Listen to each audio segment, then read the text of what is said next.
Hola, mi nombre es Pamela Aguilar y les voy a hablar de mi tema de derecho romano. A continuación hablaremos de la esclavitud.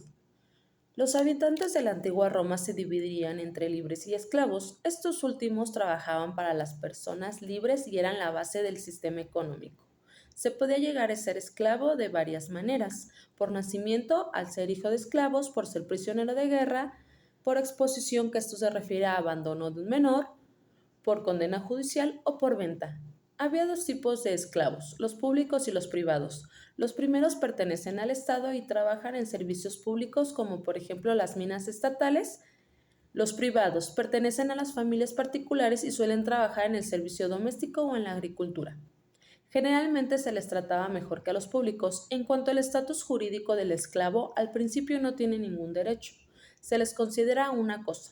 La palabra más antigua para referirse a un esclavo es mancipum, de género o neutro.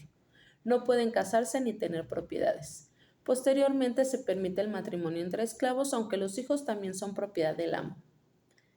También se les permite ahorrar para comprar a otro esclavo que les ayude en tareas, incluso se puede comprar su libertad. La manumisión, manumisiu, era un procedimiento mediante el cual el esclavo podía obtener su libertad. Había tres formas, aparte de comprar con dinero, como acabamos de mencionar. Hablaremos del manumicio per victactem. Consiste en tocar al esclavo con una varita vindicta en presencia de testigos. Manumisiu censu. El amo inscribe al esclavo en el censo de ciudadanos. El manumisiu testamento. El amo concede la libertad al esclavo en su testamento. El esclavo liberado por alguno de estos procedimientos pasaba a la categoría de liberto, en lo cual no tenía todos los derechos que gozaba un ciudadano, pero ya no era propiedad de nadie, incluso podía llegar a ser una persona importante en sociedad. Hablemos de la ciudadanía. La ciudadanía romana era una posición social privilegiada en relación con las leyes, estatus social, propiedad y acceso a posiciones de gobierno, que fue otorgada de diferentes maneras y en épocas distintas a determinados individuos o grupos humanos a lo largo de la historia de la antigua Roma.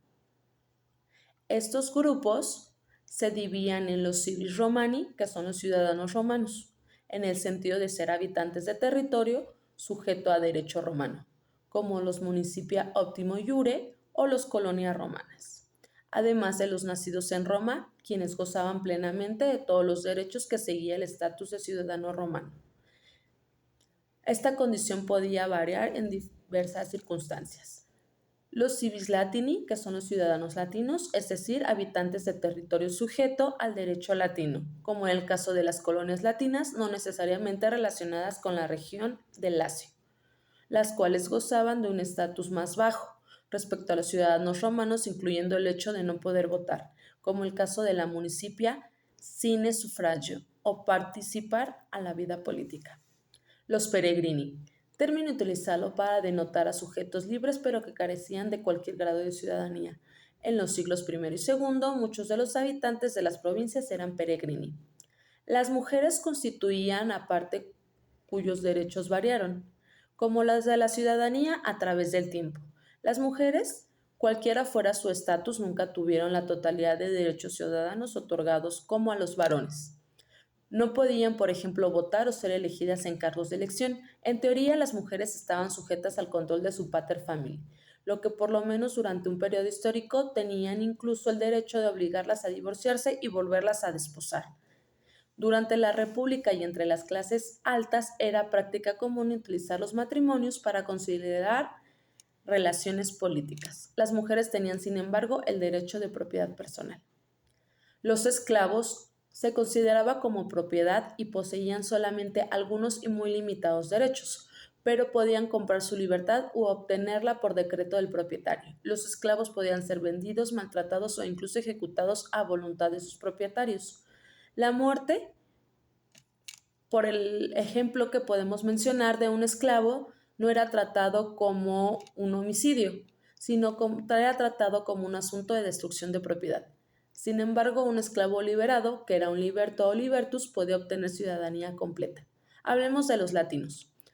Los latini en la sociedad romana ocupaban una posición intermedia entre los ciudadanos romanos y los peregrinos en la sociedad romana. Se distinguen originalmente de tres clases: los latini veteres, los Latini coloniari y los Latini iuniani. Los Latini veteres eran los antiguos habitantes de Lacio y aliados de la Roma de la península itálica.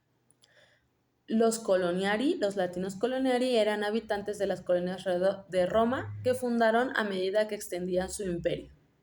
Tenían su autonomía administrativa y su propio derecho latino era similar como al romano. Los Latini iuniani eran, como sabemos, aquellos libertos que habían sido manumitidos sin las formalidades exigidas por el derecho civil.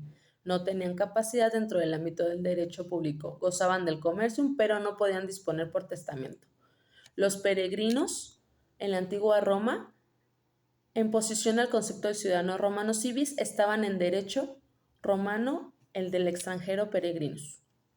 A continuación les voy a hablar de las instituciones protectoras del incapaz. Hablemos de la tutela.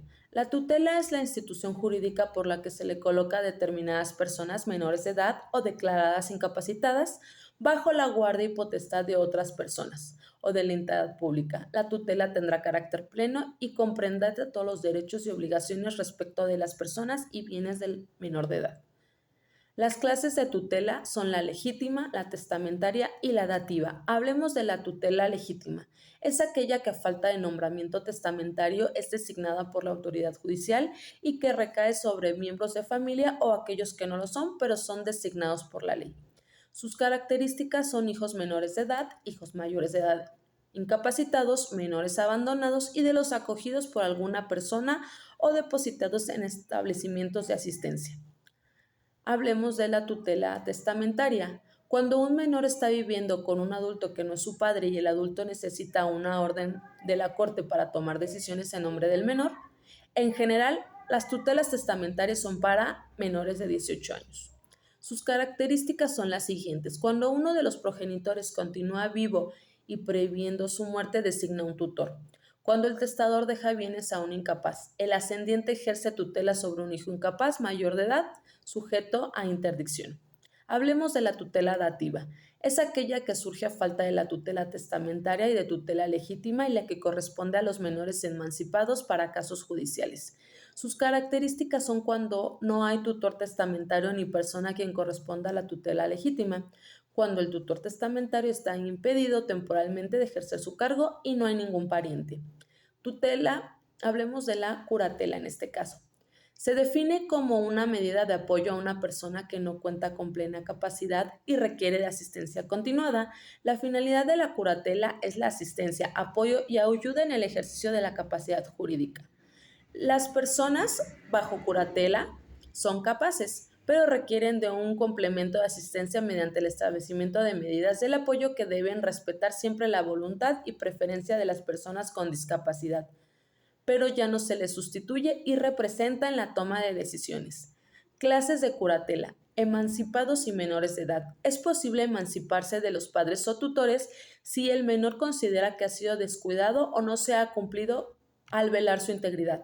El menor de edad puede acudir ante una corte para solicitar la emancipación. Pródigos. Es la persona que malgasta su propio patrimonio de forma reiterada e injustificada, en detrimento de su propia familia y los alimentos que deben satisfacerle. Los emancipados tienen situación en la que un sujeto por causa permanente o transitoria como enfermedad mental, vicios o factores parecidos que le impiden querer y entender lo que hacen, sus actuaciones no son con una voluntad plena sino limitada. Bueno, les agradezco hayan visto este video. Por mi parte sería todo. Les reitero mi nombre, Pamela Aguilar, de la Universidad de Londres y de la carrera Derecho Romano. Hasta pronto. Bye.